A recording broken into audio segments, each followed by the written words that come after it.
Miss আসসালামু আলাইকুম। আসসালামু আলাইকুম মিস। আসসালামু আলাইকুম নমস্কার মিস। মিস। ওয়ালাইকুম আসসালাম। কেমন আছো সবাই? আসসালামু মিস। মিস ভালো আছি, আপনি কেমন আছেন? কেমন আছেন? আলহামদুলিল্লাহ, আমিও ভালো আছি।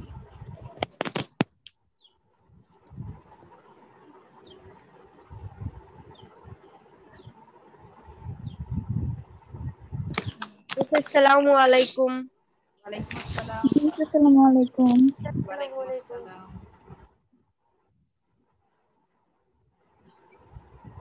আচ্ছা, বলো তো আমরা কি পড়ছিলাম গত ক্লাসে? আমাদের কতটুকু পড়া হয়েছিল, কোন বিষয়ে? মিস আসসালামু আলাইকুম। ওয়ালাইকুম আসসালাম। মিস কপোতাক্ষ নদ। না, কপোতাক্ষ নদ তো আমাদের মিস আরো বই আগে পড়া। শেষ হয়েছে। মিস বই পড়া। বই বই পড়া পড়ব। বই পড়া প্রবন্ধ পড়ছিলাম। আমরা পুরোটা শেষ করতে পারিনি, প্রবন্ধটা একটু বড়। আমরা একটি ক্লাস নিয়েছি বই পড়ার উপর। আজকে ইনশাআল্লাহ আমরা শেষ করতে পারবো।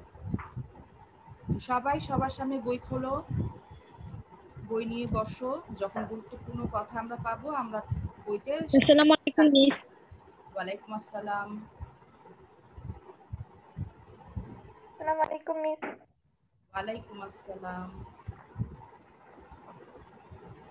আচ্ছা, আমরা অনেকেই চলে এসেছি ক্লাসে। আমরা আমাদের ক্লাসটা শুরু করে দেই। তোমরা বইটা দেখতে পাচ্ছ কিনা একটু বলো আমাকে। জি মিস, দেখা যাচ্ছে।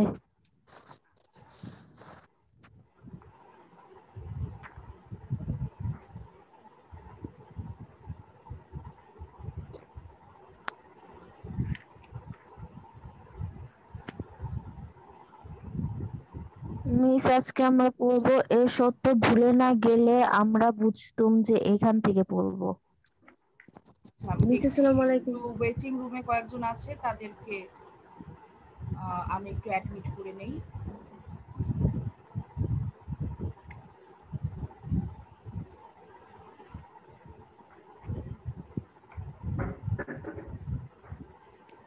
ঠিক আছে, আমরা আচ্ছা আবার কয়েকজন এসেছো।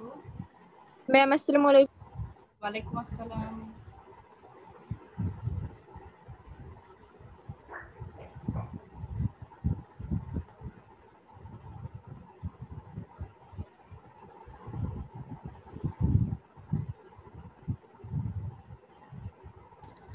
আমরা ছিলাম এই যে এই অংশটাতে। আমাদের মানে এখান থেকে আমরা শুরু করব আজকে। আমাদের স্কুল কলেজের শিক্ষার পদ্ধতি ঠিক উল্টো। আমাদের আজকে এখান থেকে শুরু করার কথা। সবাই বইয়ের এই অংশটাই বের করো, অথবা স্ক্রিনেও তোমরা দেখতে পারো। দেখো, আমরা এখান থেকে শুরু করি। আমরা এই প্রবন্ধটিতে দেখছি যে প্রাবন্ধিক প্রমথ চৌধুরী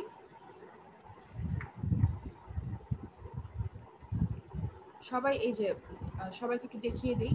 আমরা প্রথম পৃষ্ঠাটা পড়েছি, দ্বিতীয় পৃষ্ঠার একদম শেষ প্যারাটিতে আমরা এখন আছি। তো এই প্রবন্ধে আমরা যেটা দেখেছি, প্রাবন্ধিক প্রমথ চৌধুরী তিনি আমাদেরকে বোঝানোর চেষ্টা করছেন বই পড়া কেন গুরুত্বপূর্ণ আমাদের ব্যক্তিগত জীবনে, আমাদের জাতীয় জীবনে, কিভাবে বই পড়া একটি অসামান্য প্রভাব রাখতে পারে, সেই প্রবন্ধটি আমরা পড়ছিলাম। আমরা আজকে এখান থেকে আলোচনাটা শুরু করি। দেখো লেখক কি বলছেন এখানে, আমাদের স্কুল কলেজের শিক্ষার পদ্ধতি ঠিক উল্টো। এর আগের প্যারাটিতে লেখক বলেছেন যে শিক্ষা কেউ কাউকে দিতে পারে না, সুশিক্ষিত লোক মাত্রই স্বশিক্ষিত। অর্থাৎ একজন শিক্ষক তিনি যতই পড়িয়ে যান না কেন, যদি শিক্ষার্থীর নিজের শিক্ষা অর্জনের ইচ্ছা না থাকে, যদি স্পৃহা না থাকে, যদি জ্ঞান অর্জনের কোনো আকাঙ্ক্ষা না থাকে, তাহলে। ম্যাম, বলো। আমরা সেকেন্ড পৃষ্ঠার লাস্ট প্যারার আগের প্যারাটার অর্ধেক পড়েছিলাম। করেছিলাম। ঠিক আছে, জি তাহলে মিস। পুরো জি প্যারাটা মিস। পড়ি। ঠিক আছে ঠিক আছে, ওখান থেকে শুরু করি তাহলে। আচ্ছা, এই আমার বিশ্বাস শিক্ষা কেউ কাউকে দিতে পারে না, এই প্যারাটির অর্ধেক ছিলাম, তাই তো? জি মিস। জি মিস। ঠিক আছে, এখান থেকে শুরু করি। আমার বিশ্বাস শিক্ষা কেউ কাউকে দিতে পারে না, সুশিক্ষিত লোক মাত্রই স্বশিক্ষিত। আজকের বাজারে বিদ্যাদাতার অভাব নেই, এমনকি এক্ষেত্রে দাতাকর্ণেরও অভাব নেই।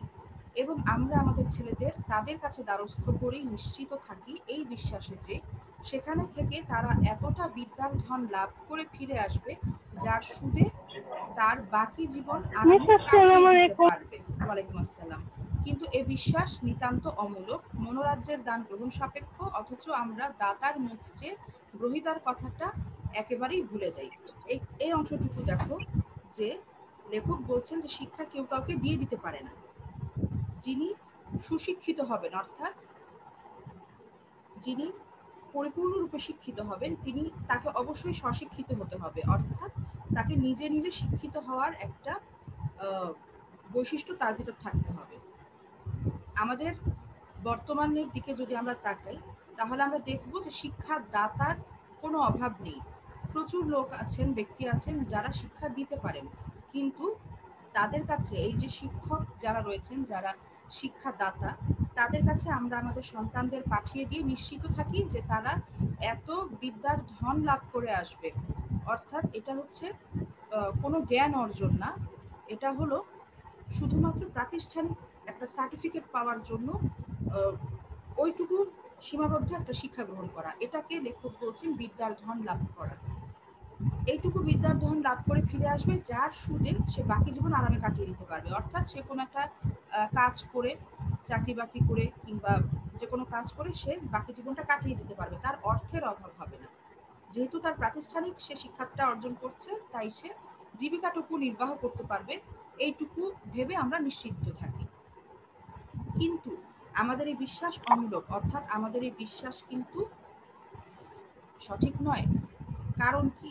কারণ হলো মনোরাজ্যের দান গ্রহণ সাপেক্ষ, অর্থাৎ যে শিক্ষার্থী তার উপর নির্ভর করে সে কতটুকু গ্রহণ করতে পারছে। শিক্ষা, এই যে মনোরাজ্যের দান, এটা হচ্ছে শিক্ষা।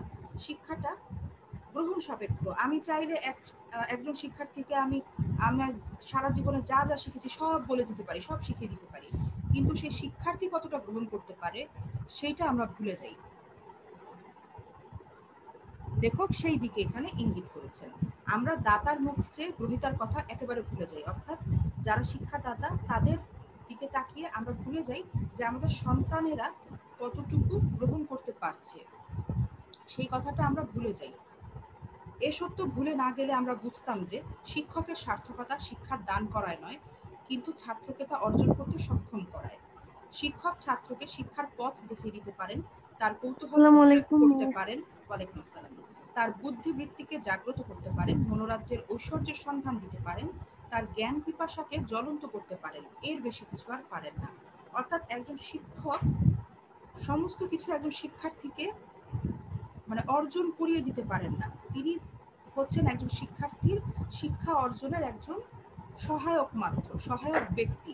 শিক্ষক ছাত্রকে শিক্ষার পথ দেখিয়ে দিতে পারেন, কিভাবে শিক্ষা অর্জন করতে হবে, বিদ্যা অর্জন করতে হবে, জ্ঞান অর্জন করতে হবে, তার পথ দেখিয়ে দিতে পারেন, তার মনের ভিতর কৌতূহল জাগাতে পারেন। অজানা আমাদের অনেক বিষয় আছে, আমরা জানি না সবকিছু, সেই সব অজানাকে জানার একটা কৌতূহল তৈরি করে দিতে পারেন। তার ভেতরে যে সুপ্ত বুদ্ধিবৃত্তি আছে শিক্ষার্থীর ভেতরে, সেটাকে তিনি জাগ্রত করতে পারেন। এই মনোরাজ্যের ঐশ্বর্যের সন্ধান দিতে পারেন। পৃথিবীতে যে অপার জ্ঞান ছড়িয়ে ছিটিয়ে আছে তার সন্ধান দিতে পারেন, তার প্রতি শিক্ষার্থীকে কৌতূহলী করে দিতে পারেন। তার যে জ্ঞান পিপাসা, শিক্ষার্থীর যে জ্ঞান পিপাসা, সেটাকে তিনি জ্বলন্ত করতে পারেন, কিন্তু এর বেশি আর পারেন না। তাহলে শিক্ষা অর্জনটা হবে কিভাবে? শিক্ষার্থীর নিজের চেষ্টায়। ওই যে সুশিক্ষিত লোক মাত্রই স্বশিক্ষিত, শিক্ষার্থীর নিজের চেষ্টায় শিক্ষার্থীকে জ্ঞানটা অর্জন করে নিতে হবে, আহরণ করে নিতে হবে। ঠিক আছে? যিনি যথার্থ গুরু, তিনি শিষ্যের আত্মাকে উদ্বোধিত করেন এবং তার অন্তর্নিহিত সকল প্রচ্ছন্ন শক্তিকে ব্যক্ত করে তোলেন। সেই শক্তির বলে শিষ্য নিজের মন নিজে গড়ে তোলে, নিজের অভিমত বিদ্যা নিজে অর্জন করে। বিদ্যার সাধনা শিষ্যকে নিজে অর্জন করতে হয়, গুরু উত্তর সাধক মাত্র। অর্থাৎ এই যে শিক্ষকের যা কাজ আমরা দেখলাম, যে শিক্ষক একজন শিক্ষার্থীর জ্ঞান অর্জন করিয়ে দিতে পারবেন না, তিনি একজন শিক্ষার্থীকে জ্ঞান অর্জনে সহায়তা করতে পারবেন, তাকে কৌতূহলী করে তুলবেন, তার জ্ঞান পিপাসাকে জ্বলন্ত করে দিবেন। এর বেশি কিছু শিক্ষকের করার নেই। যিনি যথার্থ শিক্ষক, তিনি শিষ্যের আত্মাকে উদ্বোধিত করেন, অর্থাৎ মুক্ত করেন, এবং শিক্ষার্থীর ভেতরে যে প্রচ্ছন্ন শক্তি আছে, যে লুকায়িত শক্তি রয়েছে, যে শক্তি সম্পর্কে শিক্ষার্থী নিজেই জানে না, সচেতন নয়, গুরুর কাজ, শিক্ষকের কাজ হচ্ছে শিক্ষার্থীর সাথে তার নিজের শক্তির পরিচয় করিয়ে দেয়া, এবং সেই শক্তি যখন শিক্ষার্থী নিজেই বুঝতে পারে যে আমার ভিতরে এই শক্তি রয়েছে, আমি পারি, এই বোধটা যখন শিক্ষার্থীর মনে জাগ্রত হবে, তখন সে নিজেই বিদ্যা অর্জন করবে, সে বিদ্যা অর্জনে উৎসাহী হবে এবং বিদ্যার সাধনা শিক্ষার্থী নিজেই করবে। এখানে শিক্ষকের কাজ হচ্ছে তাকে সহায়তা করা মাত্র। শিক্ষা অর্জনটা কাকে করতে হয়? শিক্ষার্থীর নিজেই, নাকি শিক্ষক এসে করিয়ে দিয়ে যাবেন বিদ্যা অর্জনটা? বলো তো। শিক্ষার্থী নিজে। শিক্ষার্থীকে নিজেকেই নিতে হবে। আচ্ছা, এখানে কয়েকটা দুটো লাইন আছে খুব গুরুত্বপূর্ণ।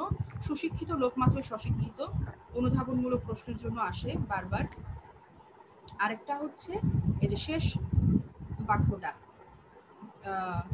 বিদ্যার সাধনা শিষ্যকে নিজে অর্জন করতে হয়, গুরু উত্তর সাধন মাত্র। এটাও অনুধাবনের জন্য খুব গুরুত্বপূর্ণ। ঝটপট দাগ দিয়ে নাও, আমরা পরের প্যারায় চলে যাচ্ছি।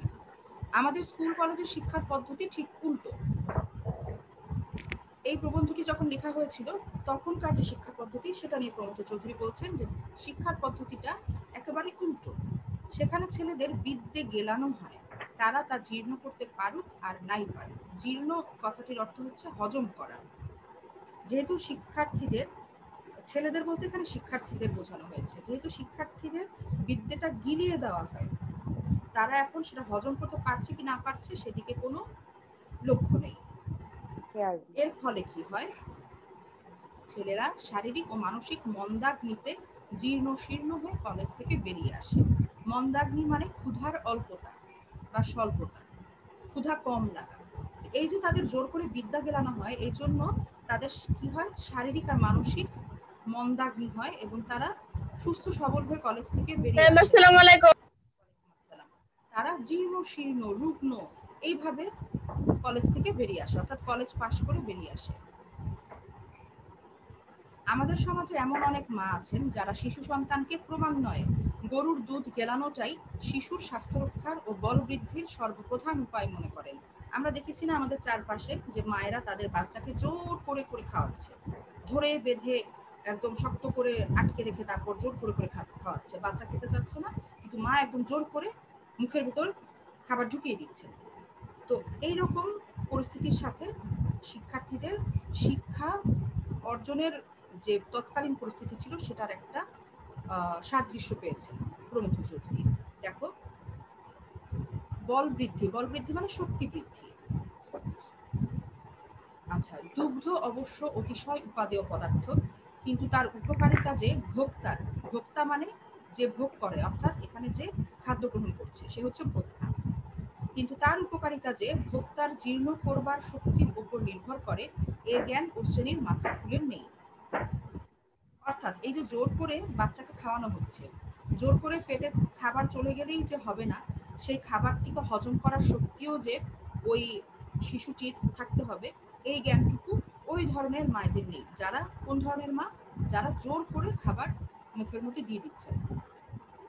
তাদের বিশ্বাস ও বস্তু পেটে গেলেই উপকার হবে, কাজেই শিশু যদি তা গিলতে আপত্তি করে তাহলে সে যে বেয়ারা ছেলে সে বিষয়ে আর বিন্দুমাত্র সন্দেহ থাকে না। মায়েদের কি বিশ্বাস? এ ধরনের মায়ের যে খাবারটা যে করেই হোক বাচ্চার পেটে যদি চলে যায় একবার তাহলেই হয়েছে, আর কিছু বাকি নেই। কিন্তু বস্তুত পক্ষে খাবার পেটে গেলেই হয় না, সেটা হজম করবার একটা শক্তিও সেই শিশুটির থাকতে হবে। অতএব তখন তাকে ধরে বেঁধে জোর জবরদস্তি করে দুধ খাওয়ানোর ব্যবস্থা করা হয়। শেষটায় সে যখন এই দুগ্ধপান ক্রিয়া হতে অব্যাহতি লাভ করার জন্য মাথা নাড়াতে থাকে, হাত পা ছুটতে শুরু করে, তখন স্নেহময়ী মাতা বলেন, আমার মাথা খাও, মরা মুখ দেখো, এই ঢোক, আর এক ঢোক, আর এক ঢোক ইত্যাদি। অর্থাৎ মায়েরা যে মাঝে মাঝে এরকম বলেন যে এটা যদি না খাও তাহলে আমার মরা মুখ দেখবে, মানে একটু ইয়ে করা আর কি, ইমোশনালি তাকে জোর করে খাওয়ানো। তো এই ব্যবস্থা যখন শিশু বাধা দেয় যে আমি আর খাবো না, খেতে পারছি না, তখন মা এই ধরনের কথা বলে শিশুটিকে জোর করেন, যে কোনো উপায় তাকে খাওয়ানোর চেষ্টা করেন। মাতার উদ্দেশ্য যে খুব সাধু সে বিষয়ে কোনো সন্দেহ নেই। সাধু অর্থ সৎ, মায়ের উদ্দেশ্য সৎ, মা মনে করছেন আমি আমার ছেলের উপকার করছি, ছেলের পেটে খাবার যাচ্ছে, ছেলে অনেক সুস্থ হবে, সবল হবে। কিন্তু এ বিষয়ে কোনো সন্দেহ নেই যে উক্ত বলা কওয়ার ফলে মা শুধু ছেলের যকৃতের মাথা খান। যকৃত মানে কি? যকৃত মানে হচ্ছে যকৃত বাংলা শব্দ, ইংরেজিটা আমরা খুব পরিচিত ইংরেজির সাথে, লিভার। তো এই যে লিভারের বাংলা হচ্ছে যকৃত।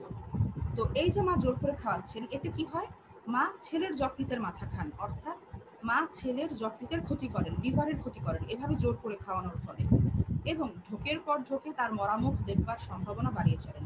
এবং যতগুলো ঢোক দিয়ে বাচ্চাটিকে জোর করে দুধ খাওয়ানো হয়, ততই এই লিভারের ক্ষতির সম্ভাবনা বেড়ে চলে। আমাদের স্কুল কলেজের শিক্ষা পদ্ধতিটাও ওই একই ধরনের। এই যে আমরা এতক্ষণ একটা দৃশ্য দেখলাম, কল্পনা করলাম যে মা কিভাবে জোর করে, কিভাবে মাথা খাও, মরামুখ দেখো, এইভাবে বলে বলে বাচ্চাটাকে যে খাওয়াচ্ছে দুধটা জোর করে, এর ফলে কি হয়? ছেলের যকৃতের ক্ষতি হয়। আমাদের স্কুল কলেজের শিক্ষা পদ্ধতিটাও ছিল ওই রকমেরই, অর্থাৎ জোর করে বিদ্যা এখানে গেলানো হতো, জোর করে বিদ্যা দিয়ে দেওয়া হতো শিক্ষার্থীদের, তাদের উপর চাপিয়ে দেওয়া হতো।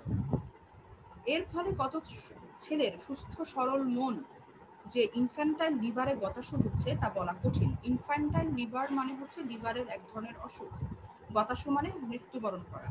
অর্থাৎ কত সুস্থ ছেলের সরল মন যে ওরকম লিভারের অসুখের মতো মরে যাচ্ছে, লিভারের অসুখ হয়ে যেমন ক্ষতি হয়ে যাচ্ছে, সেরকম ছেলেদের অর্থাৎ শিক্ষার্থীদের সুস্থ সরল মনটা এরকম বিদ্যা গেলানোর পদ্ধতির ফলে মারা যাচ্ছে, মনটা মারা যাচ্ছে। সেটা বলা কঠিন। কত ছেলের যে মনটা মরে যাচ্ছে এটা বলা কঠিন, কেননা দেহের মৃত্যুর রেজিস্টারে রাখা হয়, আত্মার হয় না।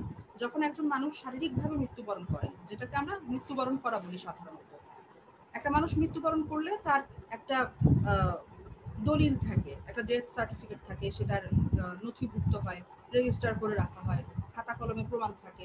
কিন্তু মানুষের মন যদি মরে যায়, সেটা দেখা যায় না এবং সেটা কোনো রেজিস্টারও থাকে না। আমরা কিন্তু, আচ্ছা মেয়েরা, তোমরা আমার কথা ঠিকঠাক শুনতে পাচ্ছ আর পড়া কি বুঝতে পারছো? জি মিস। আচ্ছা, পড়া বুঝতে না পারলে আমাকে বলবে, ঠিক আছে?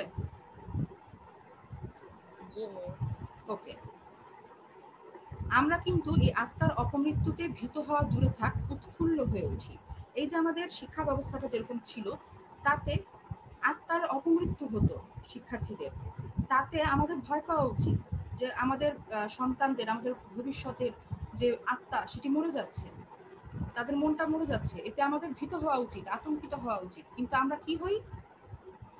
আমরা উৎফুল্ল হয়ে উঠি, আনন্দিত হই। আমরা ভাবি দেশে যত ছেলে পাশ হচ্ছে তত শিক্ষার বিস্তার হচ্ছে, অর্থাৎ যত ছেলে সার্টিফিকেট নিয়ে পাশ করে বেরোচ্ছে ততই যেন শিক্ষার বিস্তার হচ্ছে, এটা ভেবে আমরা আনন্দিত হই।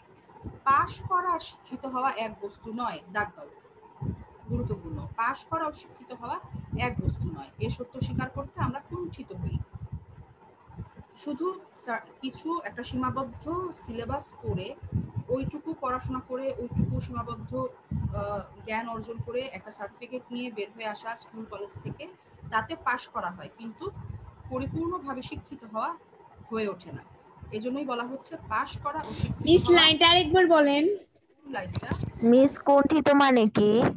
বলছি, আমি তো এই লাইনটাই আলোচনা করছি, শেষ হয়নি তো। এজন্য বলা হচ্ছে যে পাশ করা আর শিক্ষিত হওয়া এক বস্তু নয়। অর্থাৎ এই যে সীমাবদ্ধ একটা সিলেবাস, ওই সিলেবাসটুকু করে পরীক্ষা দিয়ে পাশ করে বেরিয়ে আসলো, এতে আমরা মনে করি যে শিক্ষার অনেক বিস্তার হয়েছে।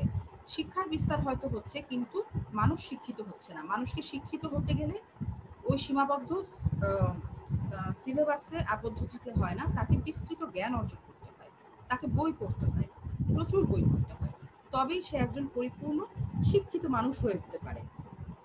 একটু দাঁড়াও, ওয়েটিং রুমে কয়েকজন আছে, আমি একটু নিয়ে নিচ্ছি।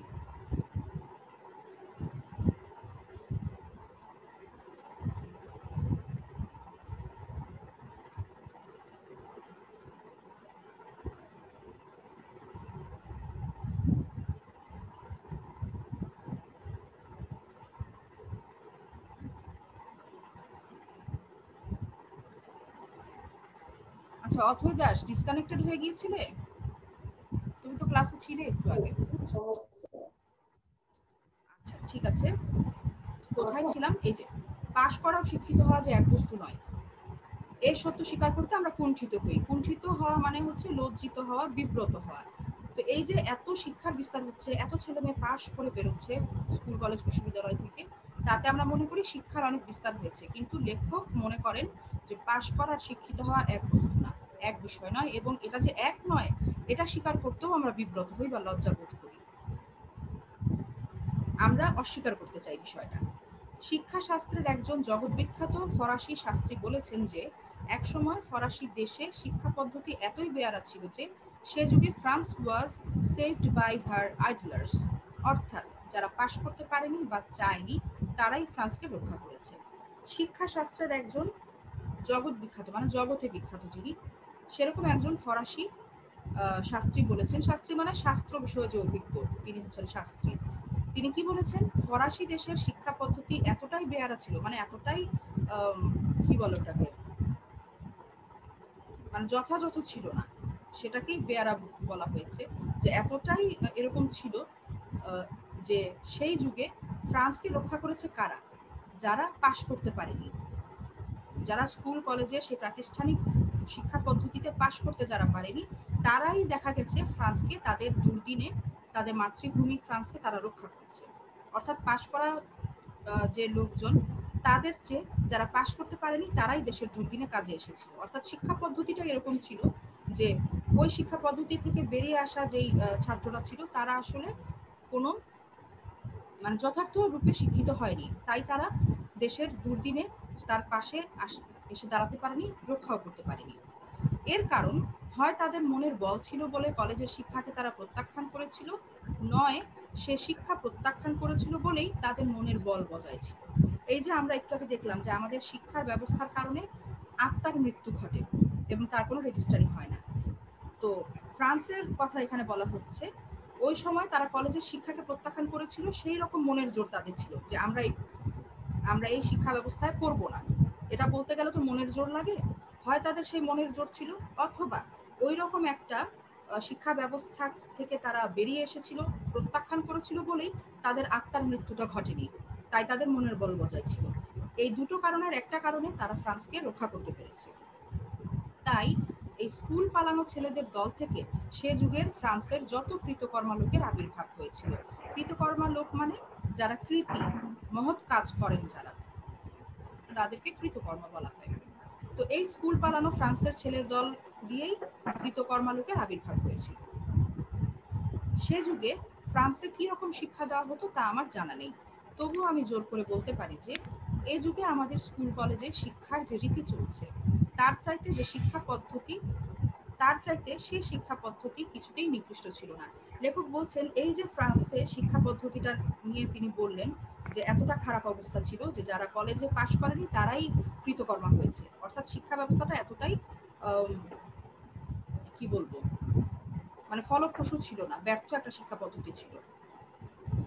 তো ফ্রান্সের শিক্ষা পদ্ধতি সম্পর্কে লেখকের খুব একটা স্পষ্ট ধারণা না থাকলেও তিনি জোর গলায় বলতে পারেন যে সে যুগে স্কুল কলেজে শিক্ষার যে পদ্ধতি বা রীতি ছিল তার চাইতে নিশ্চয়ই খারাপ ছিল না ফ্রান্সের পদ্ধতি, মানে আমাদের শিক্ষা পদ্ধতি ফ্রান্সের চেয়েও খারাপ ছিল।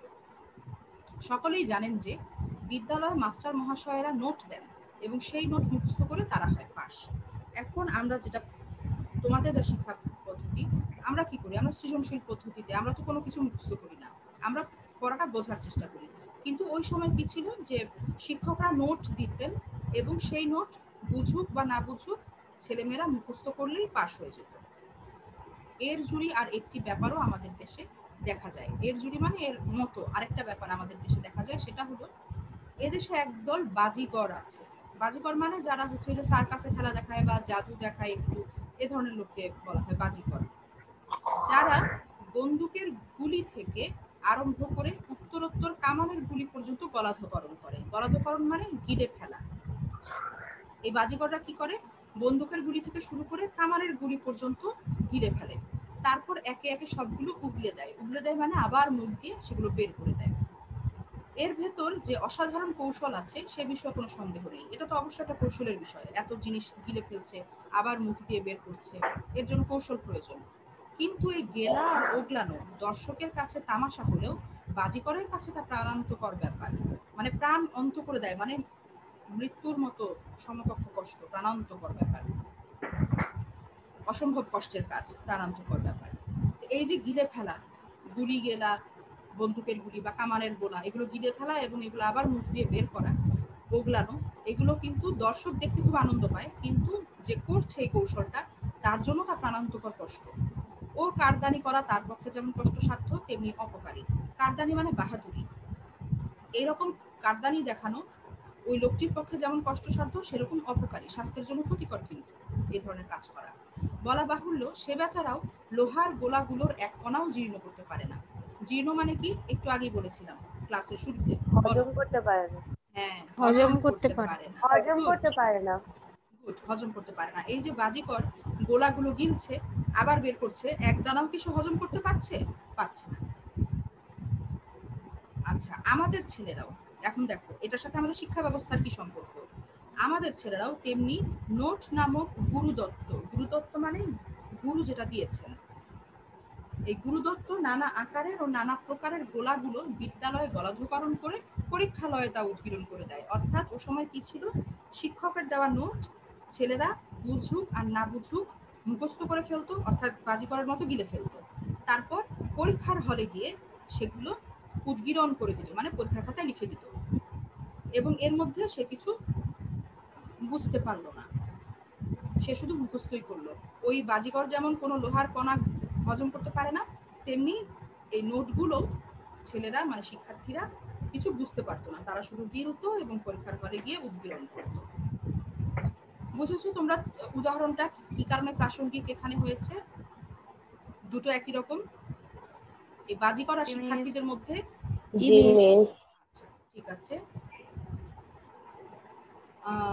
এজন্য সমাজ বাহবা দেয় দিক, কিন্তু মনে যেন না ভাবে যে এ জাতির প্রাণ শক্তি বাড়ছে।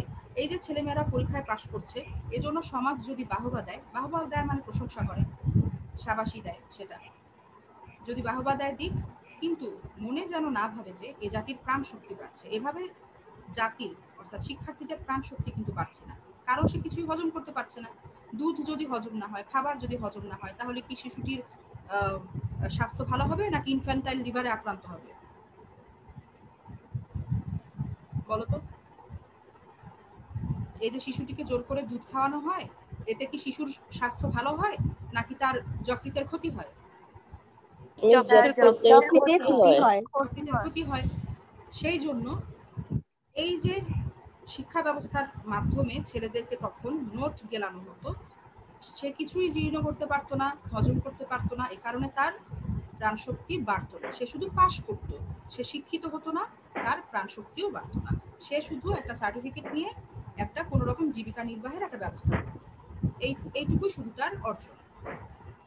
স্কুল কলেজের শিক্ষা যে অনেকাংশে ব্যর্থ হয়, কোথায় ছিলাম, আচ্ছা, স্কুল কলেজের শিক্ষা যে অনেকাংশে ব্যর্থ হয়, অনেক স্থলে মারাত্মক। স্কুল কলেজের শিক্ষা ব্যবস্থাটা কিছু কিছু ক্ষেত্রে ব্যর্থ হয়, আবার কিছু কিছু ক্ষেত্রে খুব মারাত্মক হয়ে ওঠে। কেননা আমাদের স্কুল কলেজের ছেলেদের স্বশিক্ষিত হবার সে সুযোগ দেয় না। শুধু তাই নয়, স্বশিক্ষিত হবার শক্তি পর্যন্ত নষ্ট করে। অর্থাৎ স্কুল কলেজের শিক্ষা ব্যবস্থাটাই এমন ছিল যে ওই ব্যবস্থার মধ্যে একবার যদি কোনো ছাত্র ঢুকে যায়, তার আর স্বশিক্ষিত হওয়ার মানে নিজে নিজে অনেক জ্ঞান অর্জন করার, জ্ঞান পিপাসু হওয়ার কোনো সুযোগ সে আর পায় না। এবং সেই স্বশিক্ষিত হওয়ার কোনো শক্তি যদি তার ভেতরে থেকে থাকে, যেটা আমরা একটু আগে আলোচনা করেছি যে শিক্ষার্থীর ভেতরে শিক্ষা অর্জনের যে শক্তিটা, সেটা শিক্ষককে জাগিয়ে তুলতে হয়, সেই শক্তিটা পর্যন্ত এই শিক্ষা ব্যবস্থা নষ্ট করে দেয়। আমাদের শিক্ষাযন্ত্রের মধ্যে যে যুবক নিষ্পেষিত হয়ে বেরিয়ে আসে, তার আপনার বলতে বেশি কিছু থাকে না। আপনার মানে নিজের। আমাদের এই শিক্ষা পদ্ধতিটাকে শিক্ষা যন্ত্র বলা হয়েছে, এবং এই শিক্ষা যন্ত্রের মধ্য দিয়ে যে যুবকটি নিষ্পেষিত হয়ে বেরিয়ে আসে, অর্থাৎ যে এই শিক্ষা পদ্ধতির মধ্য দিয়ে একবার বেরিয়ে আসে, তার আর নিজের বলতে কিছু থাকে না, তার কোনো স্বকীয়তা বা নিজস্বতা কিছু থাকে না, যদি না তার প্রাণ অত্যন্ত কড়া হয়। সৌভাগ্যের বিষয়, এই ক্ষীণপ্রাণ জাতির মধ্যেও জনকতক এমন কঠিন প্রাণের লোক আছে, এহেন শিক্ষা পদ্ধতিও তাদের মনকে জখম করলেও একেবারে বধ করতে পারে না। তো আমাদের জাতির মধ্যে এমন খুব জনগত মানে খুব অল্প সংখ্যক এমন কিছু কঠিন প্রাণের লোক আছে, অর্থাৎ দৃঢ় মনোবলের লোক আছে, যারা এরকম একটা ব্যর্থ শিক্ষা পদ্ধতির মধ্য দিয়ে বেরিয়ে আসলেও তাদের কি হয়, মনটা শুধু জখম হয়, অর্থাৎ তাদের সাময়িক কিছু ক্ষতি হয় কিন্তু একেবারে বধ করতে পারে না মনটাকে। অর্থাৎ ওই যে আত্মার মৃত্যু, লেখক এর আগে বলেছেন আত্মার মৃত্যু রেজিস্ট্রারি হয় না, সেরকম আত্মার মৃত্যু তাদের হয় না, তাদের মনটা শুধু জখম হয়।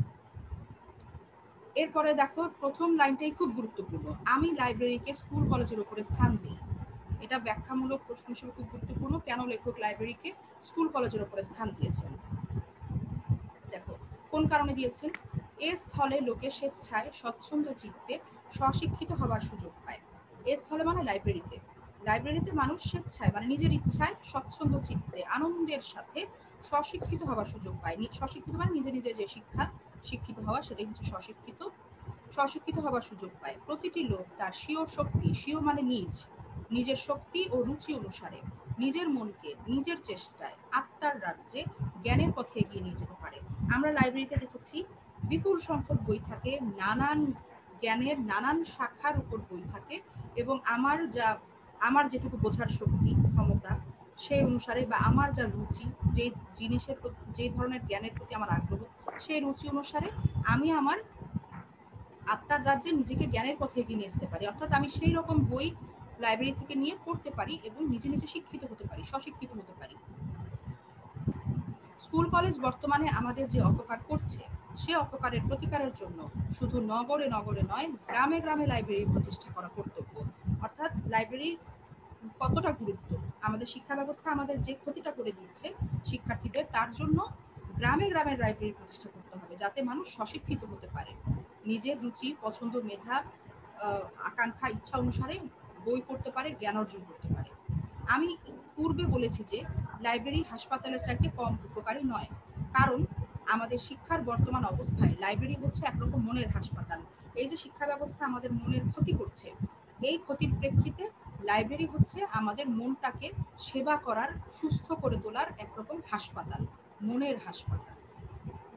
ঠিক আছে, আমরা এই মনের হাসপাতাল পর্যন্ত দাগ দিয়ে রাখবো। নেক্সট ক্লাসে আমাকে একটু মনে করিয়ে দিবে, আমাদের সময় প্রায় শেষ পর্যায়ে, এখন আমরা অ্যাটেন্ডেন্স নিব। ঠিক আছে, অ্যাটেন্ডেন্স আমি চ্যাট বক্সটা ওপেন করে দিচ্ছি। প্রথমে চলে আসো, হিউম্যানিটিজ আসো, হিউম্যানিটিজ এসে অ্যাটেন্ডেন্স দিয়ে দাও ঝটপট, সময় খুব কম।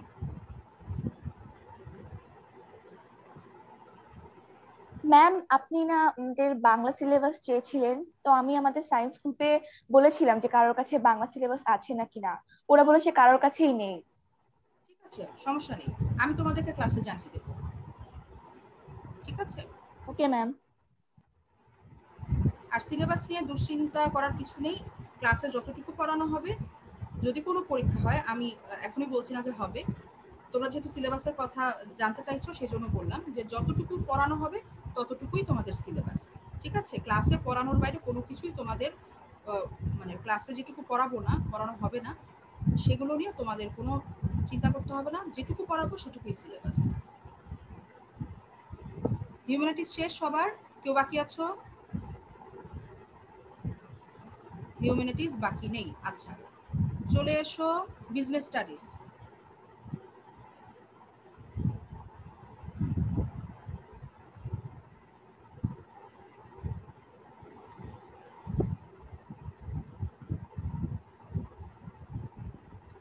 বিজনেস স্টাডিজ চলে এসো, অ্যাটেন্ডেন্স দাও।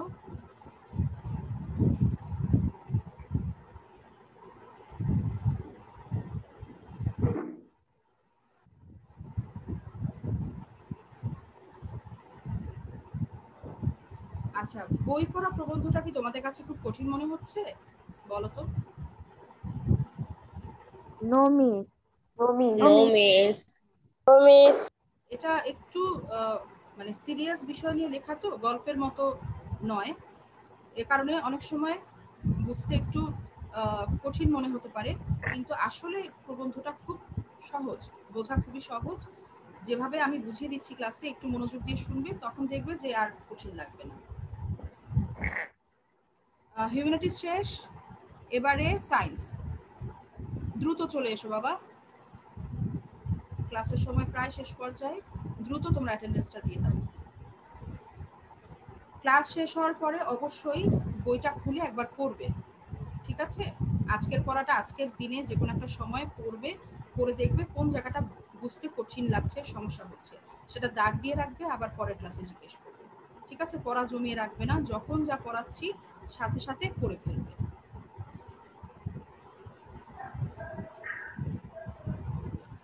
ম্যাম নিষ্পেষিত মানে কি? আচ্ছা, নিষ্পেষিত মানে কি আমাকে একটু বলো, পেষণ মানে কি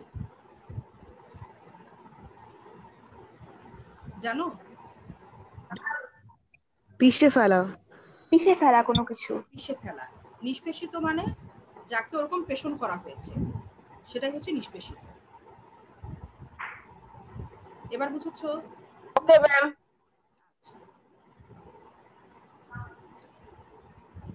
অ্যাটেন্ডেন্স সবার দেয়া হয়েছে? বাকি আছে কেউ? জি মিস। দিয়ে ফেলো তাড়াতাড়ি।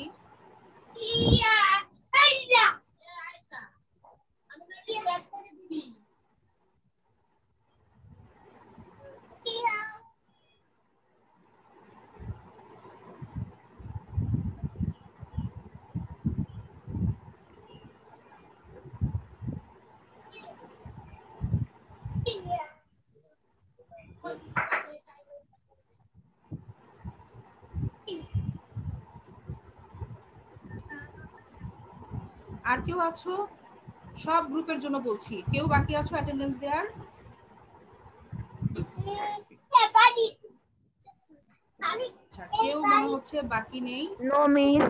হ্যাঁ, তাহলে আমি এটাকে সেভ করে নিচ্ছি। কি হলো?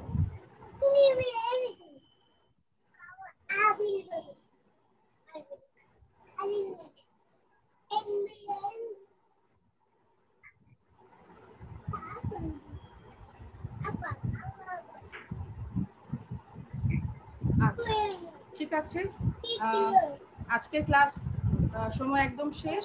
আমরা আজকের ক্লাস এখানেই শেষ করছি। ইনশাআল্লাহ আগামী ক্লাসে দেখা হবে।